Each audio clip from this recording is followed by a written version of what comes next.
देश आगे बढ़ाओगे, देश आगे बढ़ाओगे।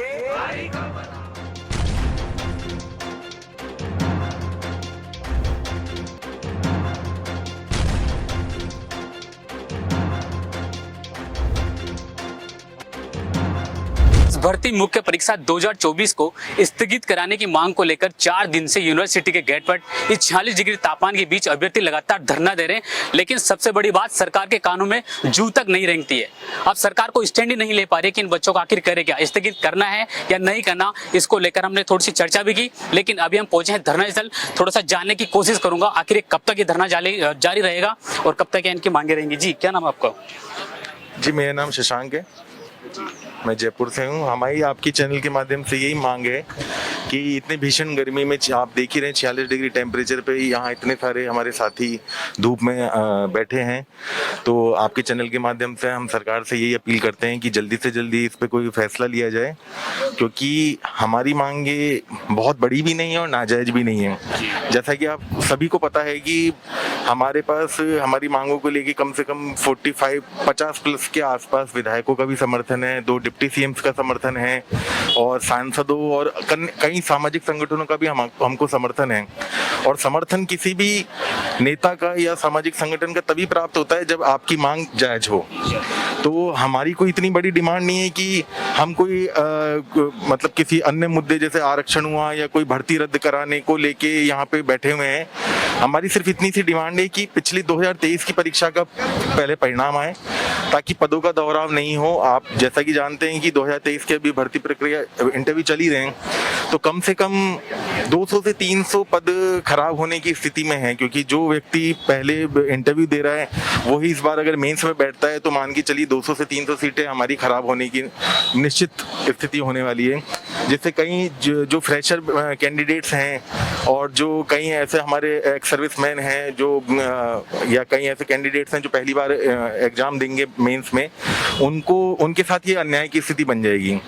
और जैसा कि आपको पता है कि हमारे कम से कम 7 से 10 भाई बहन अनशन पे बैठे हैं। पिछले 3 दिन से 7 भाई बहन हमारे अनशन पे बैठे थे, जिनमें से 2 बहनों की और 1 भाई की कल इतनी खराब स्थिति हो गई जो उनको हॉस्पिटल में भर्ती करना पड़ा। तो सरकार से हमारी यही अपील है हम सब की तरफ से कि जल्दी से जल्दी इस मुद्दे पे कोई ना कोई डिसीजन लिया जाए, ताकि हम भी अपने अपने घरों में जाके, क्योंकि हम यहाँ पे स्टूडेंट हैं, हम कोई यहाँ पे कोई आंदोलनकारी या उग्रवादी नहीं है। हमारी मांग छोटी सी मांग है कि पहले पिछली बार का परिणाम दिया जाए और उसके बाद ही इस बार का एग्जाम लिया जाए। आपका डेलीगेशन सरकार से मिला? जी बिल्कुल, आज प्रदेश अध्यक्ष मदन राठौड़ जी से भी हमारे एक डेलीगेशन मिलके आया है और उन्होंने पूर्ण आश्वासन दिया है कि आपकी मांगों पर विचार चल रहा है और सकारात्मक उन्होंने आश्वासन दिया है।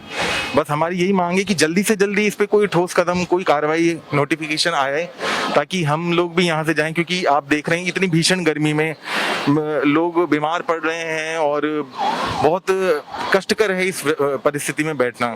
तो आपके चैनल के माध्यम से हम यही रिक्वेस्ट करेंगे सरकार से, क्योंकि ये सरकार युवाओं द्वारा ही चुनी गई है और यहाँ हमारे यशस्वी मुख्यमंत्री जी बोलते हैं कि उनकी सरकार युवाओं के लिए या महिलाओं के लिए, किसानों के लिए और सेना के जवानों के लिए प्रतिबद्ध है। हमारे साथ किसानों के बच्चे भी हैं, गरीब घरों के तबके के भी बच्चे हैं, हर वर्ग के बच्चे हैं। यहाँ पे हमारे आर्मी के जवान भाई भी हैं। एक भाई तो हमारे अनशन पे भी बैठे हैं आर्मी के, और यहाँ पे महिलाएं भी हैं। सब वर्ग के जब साथ हैं तब भी सरकार हमारी मांग क्यों नहीं सुन रही है। हमारी बस ये कब तक बैठेंगे? जी, जब तक हमारे हाथ में नोटिफिकेशन नहीं आ जाएगा तब तक हम बैठे रहेंगे। विडंबना की स्थिति देखिए, विधायक और मंत्री लगातार इस भर्ती को स्थगित करने के समर्थन दे चुके हैं, लेकिन अब तक सरकार कोई स्टैंड नहीं ले पा रही है। अब देखने वाली बात होगी आखिर कब तक अभ्यर्थी धरना देंगे। लेकिन अब सरकार को सोचना होगा, 46 डिग्री तापमान में टेंट के नीचे बैठे हैं सरकार और सरकार के अधिकारी ऐसे में बैठे, लेकिन उनको कोई फर्क नहीं पड़ रहा है। लेकिन ये अभ्यर्थी अपना संघर्ष कर रहे हैं और ये टेंट के नीचे अभी तक भी बैठे हैं। जी, क्या नाम आपका? क्या नाम आपका? सर अनिल कुमार कैसे हैं आप? दौसा से सर। सर हमारी एक ही मांग है, बस 2023 का फाइनल रिजल्ट जारी हो और उसके बाद ही परीक्षा हो। और सर इतनी बड़ी मांग भी नहीं है, पता नहीं सरकार क्यों इस पर स्टैंड नहीं ले पा रही। तो ऐसे कैसे चलेगा सर? हमारे भाई बहन जो पिछले 3 दिनों से भूख हड़ताल पर हैं, लेकिन सरकार को कोई फर्क नहीं पड़ रहा। तो बल्कि सरकार के 50 से अधिक विधायक और मंत्री इस पर समर्थन पत्र दे चुके हैं, तो खुद सरकार को समर्थन दे रही है, समझ में नहीं आ रहा। क्या करेंगे आप? कुछ नहीं सर, जब तक नोटिफिकेशन नहीं आ जाता पोस्टपोन का, तब तक हम यहाँ से खड़े नहीं होने वाले। क्या रणनीति रहेंगे पार्टी? आगे की रणनीति यही है सर, जो अभी चल रही है बस वो सुचारू रूप से चालू रहेगी जब तक नोटिफिकेशन नहीं आ जाता। लेकिन पिछली भर्ती का रिजल्ट अभी तक जारी नहीं किया गया है। इनकी मांग है कि पहले जो पिछली जो भर्ती है उसका रिजल्ट जारी किया जाए और फिर इस भर्ती के बारे में कुछ सोचे, लेकिन सरकार को स्टैंड नहीं ले पा रही है। 40 डिग्री तापमान के बीच सरकार और सरकार के अधिकारी सोए हुए हैं और ये अभ्यर्थी इस 40 डिग्री तापमान में टेंट के नीचे बैठे हैं और सबसे बड़ी बात अनशन पे बैठे हैं, भूख हड़ताल पे बैठे हैं, जिनमें से 2 की तबीयत बिगड़ चुकी है, लेकिन सरकार अभी तक भी मौन है। अब मुझे नहीं लगता कि सरकार के पास कोई ऑप्शन बचा है, क्योंकि इस भर्ती को अब स्थगित करना ही लास्ट आपका आखिरी उपाय माना जाना चाहिए। अगर नहीं कर सकते तो आप पिछली आरएस भर्ती का परिणाम जारी करें।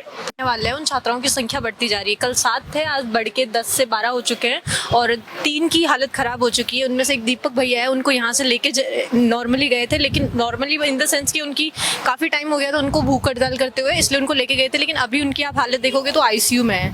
लेकिन कोई भी गवर्नमेंट से किसी ने भी अभी तक यहाँ पे सुध नहीं ली है बच्चों की। और इनकी यही जिद है कि अगर आप लोग एक दिन में नहीं आए तो अभी तो अन्य छोड़ा है, फिर जल भी छोड़ देंगे। और मुझे बस इतना सा पता है कि हमारी मांगे कोई अनुचित नहीं है। आपको भी पता है इतने सारे समर्थन वगैरह सब मिल चुके हैं। तो अब हम बस गवर्नमेंट से यही गया था, मदन राठौड़ सर से प्रदेशाध्यक्ष से मिलने गया था। हमारे साथ एक्स आर्मी मेंबर्स थे, कुछ 5 लोग थे, तो उनको यही आश्वासन मिला है कि हो जाएगा। लेकिन हमको बस ये चाहिए कि हो कब जाएगा, क्योंकि अब हमारे ना एग्जाम बहुत पास में है। मतलब सर 1 वीक से ज़्यादा नहीं है इसको टाइम तो, और हम सब स्टूडेंट्स हैं, हम सबको पढ़ना है। हम घर वालों को मोस्टली को किसी को पता नहीं है, तो हम पे बहुत सारे प्रेशर्स है, घर वालों के प्रेशर्स भी। सर अधिकारों के लिए बैठना पड़ रहा है, राम राज्य सरकार बिठा रही है तो बैठना पड़ रहा है। सरकार बिठा रही है तो बैठना पड़ रहा है, वरना किसी को यहाँ पे शौक नहीं है। आगे रणनीति बस यही रहेगी कि ये लोग अब अगर नहीं आए कोई मिलने तो जल भी छोड़ देंगे। और उसके बाद सरकार को अगर चाहिए कि वो सामान्य तौर से, ये बहुत ही शिष्टता और शालीनता से चल रहा था ये अब तक तो। और अभी आपको पता हो तो ये कहीं और पे भी एक आक्रामक आंदोलन हुआ था, वहाँ पे स्वयं सीएम गए हैं। तो अगर सरकार चाहती है कि हम उसी रास्ते पे जाए तो ठीक है। शायद आपकी मांग को तो विधायक और मंत्री को साथ में सर वही तो हमें डिप्टी सीएम दिया कुमारी जी ने लिख के दे दिया है। उसके अलावा हम अब हमें सीएम भी लेटर देते तो तुम जाए कहाँ, किसके पास लेके जाए? सीएम अब उन्होंने स्पष्ट तौर पे नहीं कहा है, लेकिन हमारे तक यही खबर आई है कि भाई आपके सक्षम नेतृत्व तक बात पहुंचा दी है। तो अब आगे कहाँ पे क्या होगा हमें नहीं पता, हमें बस जल्दी से जल्दी डिसीजन चाहिए।